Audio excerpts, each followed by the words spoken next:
Hello and welcome back to my channel. I hope this lighting's okay. I mean, it's not the best lighting, but I'm setting up for another sale that we're having. We used to do them twice a year. And then with the flip houses we've been working on, we were not able to do it in the spring. So we're just having one in the fall. And we have stuff, left over from the last house that we bought that was full of stuff. My mom's bringing stuff. The kids have stuff. So it's kind of a just a conglomeration of a ton of stuff. But I did one video about tips for having a yard sale, but I thought that since I'm doing this again, there are some things that I think I left out. Some of this may be repeated, which they're super important, but I always get questions from when I share that we're having another yard sale. People are like, it's so much work, or it's not even worth it, or when I have sales, it's not worth it. So how do I make it worth it, or whatever? So I just thought it might be nice to do either. I know some of these are some new tips and things, but some of them, like I said, are repeats. So it's just kind of nice to revisit it. And I am somebody that's going to tell you that it is definitely worth you having a yard sale. And I'm also somebody that's going to tell you that you should be cleaning out and purging your house and your things like at least once a year. For me, I do it a lot more because I'm OCD like that. And I actually love organizing and getting rid of things and purging things. And, a lot for us, I'm buying things to stage projects I'm doing to like the flip houses that we're working on, we find things at Restore and then they don't work, or so like I'm always picking up stuff here and there.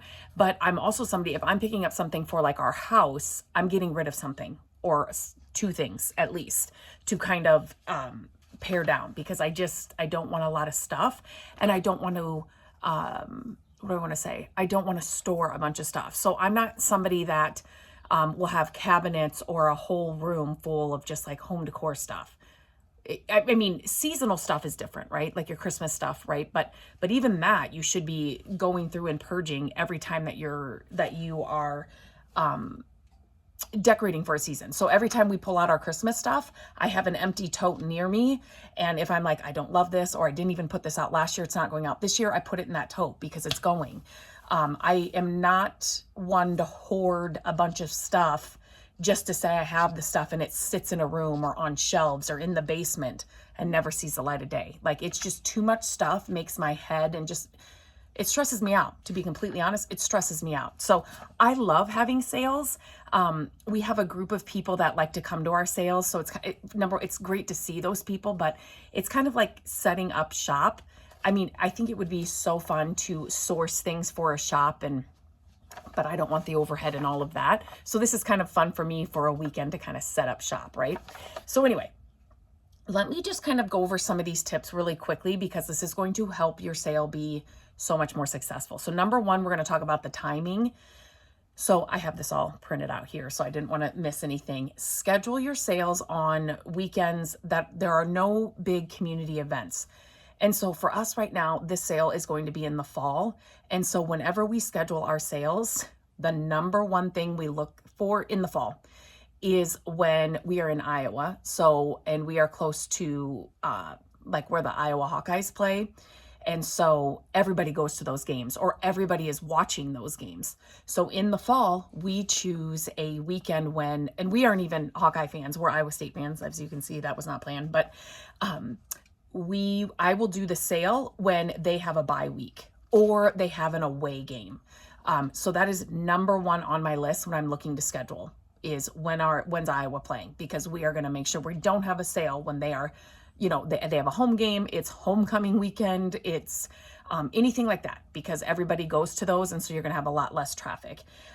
If you are somebody, we do not live somewhere that does this. If you are somebody that lives in a community that does community-wide sales, they're my favorite to go to, or citywide sales, sign up for that, because you're going to have tons of traffic for that. Where we live, we're too big of a city to do that. So we can't do that. Okay. And start early, right? Don't have a sale that starts at 11 or 10. People have already started their mornings and their days. And so if they're out doing something, they're not going to stop to come to your sale. Start early, 7 or 8 a.m. Those people want to get in, get out, and then go on with their day. So definitely start early.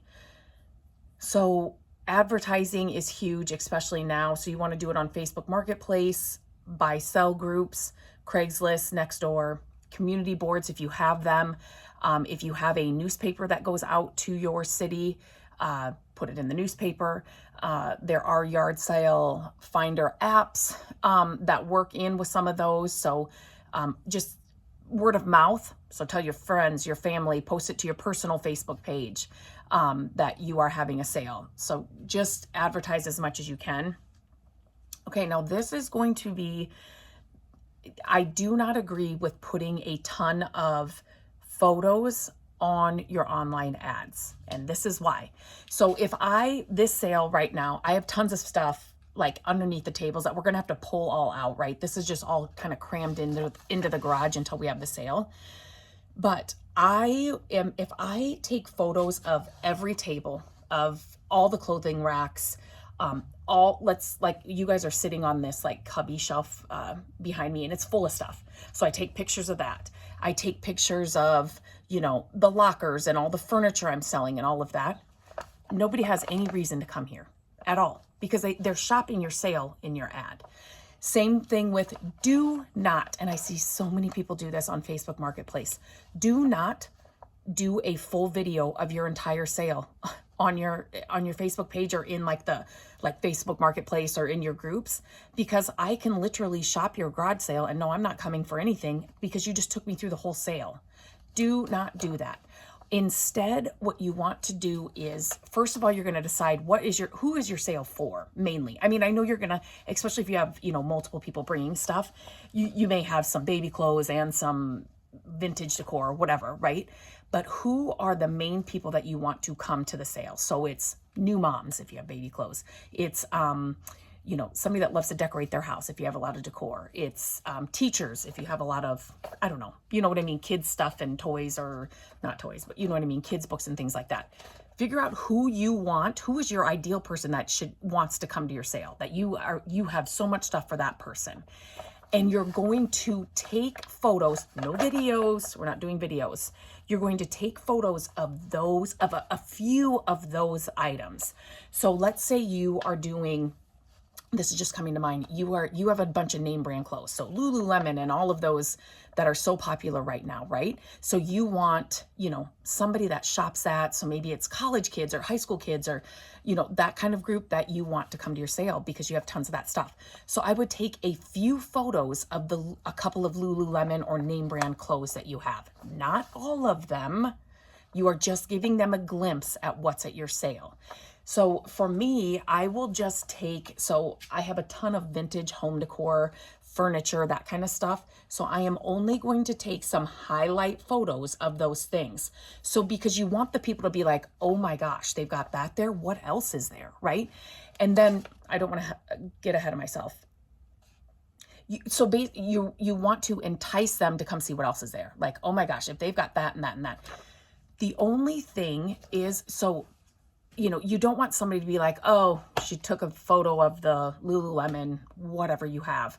So I'm not going to be there early and try to fight people. So when you are describing your sale, you want to say tons of Lululemon, tons of, you know what I mean? So it's not like I have one item in your description. So you want your photos and your description to entice them to want to come and see what else is there. And I'm getting ahead of myself.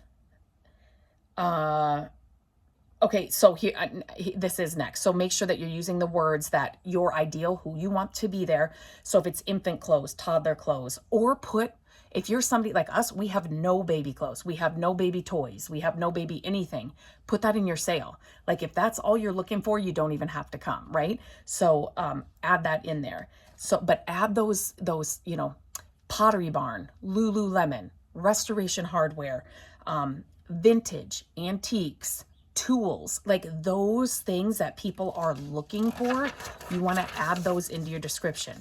You want your description and your photos to entice somebody to want to come into your sale. I think I mentioned this last time, but this is such a huge thing because every time we have a sale, we have at least 15 people that'll say something about it, and that's your signs.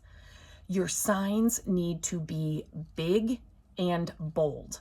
So bright color poster board or something thicker like that, that's what you have to use, and use the same color. So if you're putting up 10 signs, let's say around the neighborhood and things, and then one in your yard, they all need to be the same sign, the same color, so they're not confusing. Simple wording, and make sure that your wording is big. All the time, I see people, don't go buy those, I don't even know where you get them, like at Menards or Lowe's or something. I'm sure they're the little signs. They're like an 8x10 or whatever. Or they're the skinny, longer ones that say garage sale. And then there's this little line to write in your address. Do not buy those. Do not waste your money. Go to Dollar Tree and get poster board that's in a bright color. Cut it in half. So it's like, maybe taller and a little bit thinner. And make your signs that way, right? You're going to put them on stakes.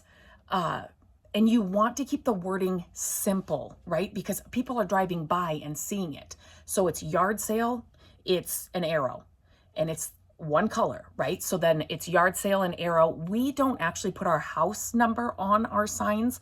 We put our street name because, again, we just want them to head to that street. We live on a dead end street, so you're going to find us, right, if you get to the street. So it's yard sale, arrow, and then the name of the street. We don't put a time. We don't put the date. We don't put the day even, because then we can reuse our signs. So if we're just going to have a Saturday sale, then if like next year we want to do Friday, Saturday, it doesn't say Friday, Saturday, or Saturday. We can just reuse our signs over and over again. So, and then obviously you're going to place them on the major intersections, right? But then don't just stop. So many people will put one sign and an arrow, and then you're just lost and you don't even have the name of the street. So make sure at each intersection to where that you want to get them there so easily. Do not buy those little signs. Make sure your wording is really big. Yard sale, arrows, the name of your street. And then pick them up when you're done. Please pick them up when the sale is over.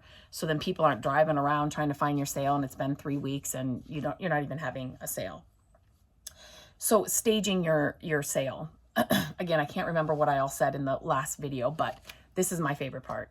Like I said, it's like me setting up a shop. It's so much fun.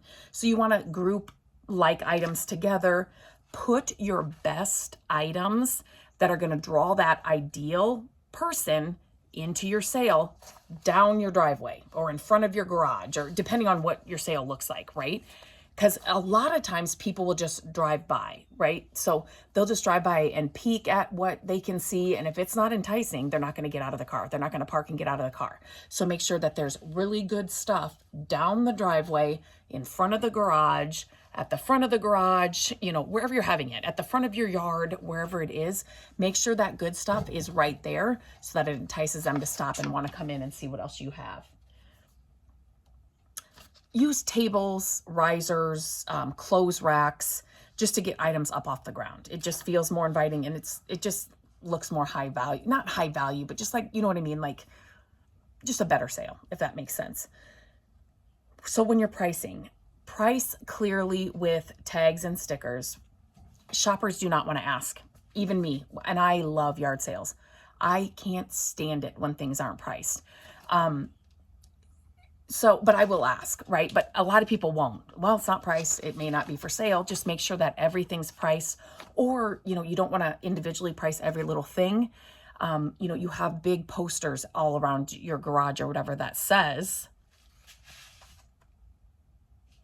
books are $1, or clothes are $1, whatever it is, right? So just make sure it's clear and people can see it. You can offer bundle deals. Fill a bag of clothes for $5, buy 5 books for $1. You can do that. That's great too. Have a dollar table. Get people to be digging around. And remember, it's a garage sale. It's a yard sale, so price accordingly. Do not think you're selling on eBay, or your item that goes for a lot on eBay is going to get an eBay price at a garage sale. Stop doing that. Put it on eBay then, right? Okay, create a shopping flow. So set up your space so it's easy to move without being crowded. So for us, we will get a huge influx, especially at the beginning, because we have that group of people that like to come to our sales. So I make sure that the aisles in the garage, Matt and I, will actually physically walk through the aisles to make sure it's good. So you just want it to be easily to flow through. You want the tables and the stuff on the tables to be easy to grab. We even, depending on how busy we get, we will set up sections on the driveway. We've used sidewalk chalk before. Sometimes we've used boxes. We pick them up like at Sam's. The Jack's pizza boxes are so good, but we will line them up on the driveway so that as people are grabbing, they can have a box to put it in.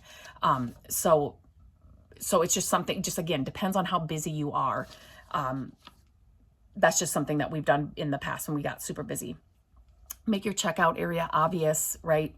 A small table with a cash box, near the exit or just as away from the flow. And so you're not like dead center in the middle when people are shopping. I hate being like people watching me when I'm browsing a garage sale, right? Like step away, put it away from them so they can just browse with ease and kind of look things over.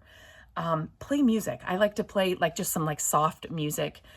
Light a candle. You just make it kind of like an atmosphere. It makes people want to stay. It makes people want to linger around. It makes them it just feels more like a shopping experience. I love it. It's super fun. It's super fun. Another thing nowadays, take digital payments. So, Venmo, post a sign or like have your Venmo, like your scan, what am I saying? Your QR code or your account, like just on a sheet of paper. You could laminate it, set it at the cash station, and then they can easily get it when they're checking out. You can put a sign somewhere that says, take Venmo. A lot of times people will come to our sale and they don't have cash. They always ask, do you take Venmo? So they usually buy more, or they only have $10 on them and they're like, do you take Venmo? Yes, you do. Yes, you do. You want to make it easy for them to check out and hopefully buy more. This is another thing that I think people don't understand because it happens all the time. And I'm here to tell you, don't overgreet people and don't what am I trying to say? You can engage with people obviously, but you don't want to be overwhelming. I can't. One of my worst pet peeves is when I walk into a yard sale and somebody says, what are you shopping for today? I'm at a yard sale. I don't know. I have no idea. When I see it, I'll let you know that that's what I was shopping for today. I have no clue what I'm shopping for. So don't ask that. Do not ask that question. Greet them. Hello, how are you? If there's something like, you're getting to the end of the sale, hey, everything's half off. Or sometimes we will, at the end of the sale, when people come up, hey, make us an offer. Like we want it all to go. We're going to be closing up soon. But pretty much that's it. If they have questions, if they want to talk to you, let them do that. But for me, like when I'm at a yard sale, and I've been yard sailing my mom took us to yard sales. I just feel like, okay, it's like, not claustrophobic, but it's just like, what are you looking for? And then people will be like, oh, look over here, we have this. And then they like start showing me stuff that I'm not even interested in. Do not do that. Let somebody come into your garage sale, yard sale, and let them browse. They will start the conversation if they want one. They will ask questions if they have one. So just leave it like that, right? Welcome them in, say hello, but then let them come to you, right? And the only thing you need to tell them is if everything's 50% off or make us an offer or whatever. But other than that, no. Be ready to negotiate. It's a garage sale. Again, it's a garage sale. We're not selling on eBay. We are having a garage sale. So you don't need to print off any eBay. This purse is worth this much on eBay. Well, I'm not on eBay. I'm at your garage sale. So we're pricing it for a garage sale. I just want to make sure I say that for the people in the back. Stop printing off those eBay, whatever. Nobody cares. I'm at a garage sale. Nobody cares. Okay. Even if you're worried about people that are coming to buy your stuff to then sell on eBay, good for them. They're sourcing items for their side hustle or their full-time job. You're not putting it on eBay and going through all that work and paying the fees that eBay has and, shipping it and doing all that. You're not doing that. You're having a garage sale.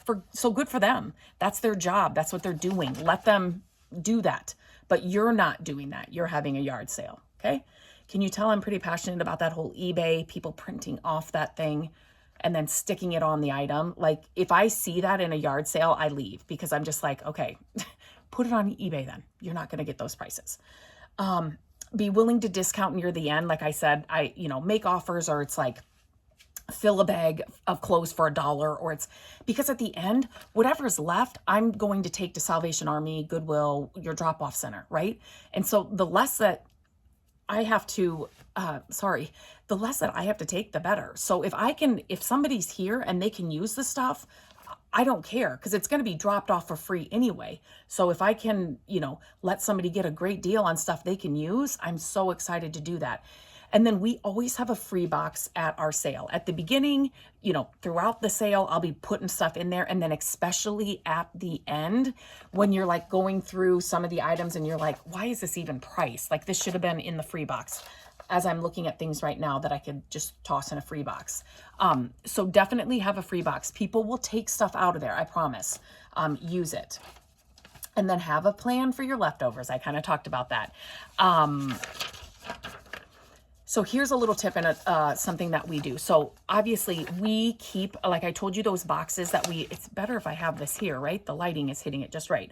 But then you can see my dark circles in my bags under my eyes. But anyway, the boxes that we have used for people to use, we have those, but then we keep boxes, hidden away in the garage for us at the end. So then we can fill those boxes and then we drop them off after the sale. I'm not waiting a week, 2 weeks. It's not going to sit in my car. We load up and we take it to the sale. Now, if there are some like other things, so during the sale, I will post, depending on how busy we are, I will post some of the bigger items that I know will sell, like on Facebook Marketplace. I will take a photo and I will say, like vintage lockers, whatever, give a description or whatever. And then, I will do that throughout the sale so that people are coming for that one item, but then they'll see the whole sale is here, right? Oh, we are actually having a yard sale today. So come on over.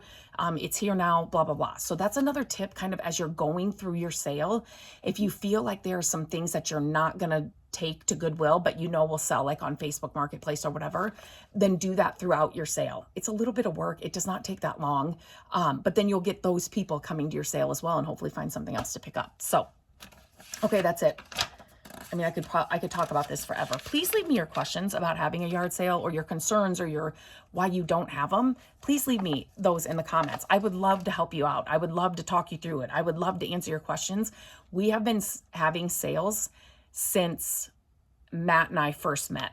Like literally, we have so much fun with them. I can still remember I was getting out of college. He had already been out of college. Like one of the sales we had, it was so crazy. We had it at my grandma's house and she lived on a very busy street and it was crazy. People were coming back and people were calling friends and it was just so much fun.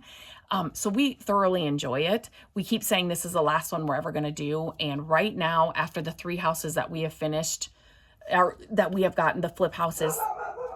Okay, I got to go. Leave your questions in the comments.